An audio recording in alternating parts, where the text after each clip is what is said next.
On Friday, September 5, 2015, our city lost one of its hidden treasures, Lucy. The community response to the sudden and seemingly avoidable loss of such a kind and gentle soul has been both surprising and uplifting. By Monday morning, Barry woke to a spontaneous street memorial under the TD Bank on Collier Street, where Lucy last called home. The connecting sidewalks and alleyways were adorned with chalk hearts, messages of condolence, and mantras of hope, love, and compassion etched on the narrow alley walls of what was affectionately known as Lucy's Lane, all calling for empathy and change.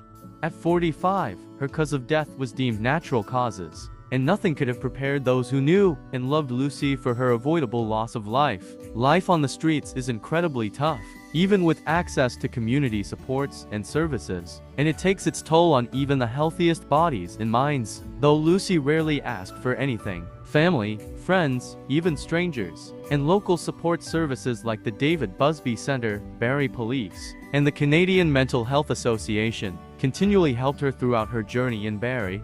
When I heard Lucy had passed away, I felt compelled to act quickly and ensure her memory wasn't forgotten. I created a street memorial at her former refuge, a place that wouldn't be overlooked. As word spread, friends and local residents contributed to the memorial on Lucy's Lane. I offered white ribbons to tie on the steel barricade that had displaced Lucy, and soon, it was covered in them. Flowers and letters followed as more people heard of her passing. It was heartwarming to see such support for someone simply trying to survive in an indifferent world. The compassion shown didn't go unnoticed. By the next day, Lucy's story topped local news. I was hopeful this preventable tragedy would spark the necessary changes in government policies to better address poverty, homelessness, and mental health issues.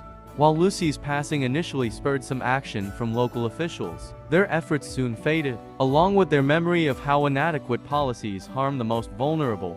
It's been 9 years since Lucy passed away, and the memorial, meant to raise awareness, didn't lead to the impactful changes I had hoped for. Not only has little progress been made, but the issues of poverty and homelessness have escalated to critical levels since 2020, accelerated by an even greater disregard for all citizens by our elected officials. When will enough be enough?